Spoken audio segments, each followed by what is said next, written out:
Ну що, друзі, працюємо далі.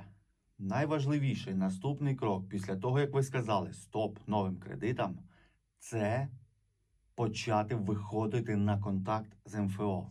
Що потрібно зробити? Телефонувати самому.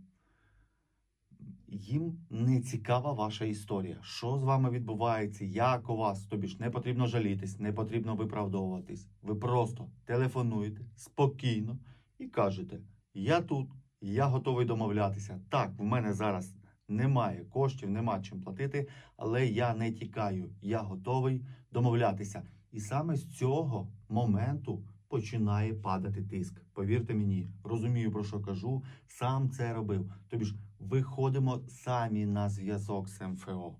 Не чекаємо. Далі я буду підказувати, що саме говорити, чого не потрібно говорити. І як діяти. Успіху!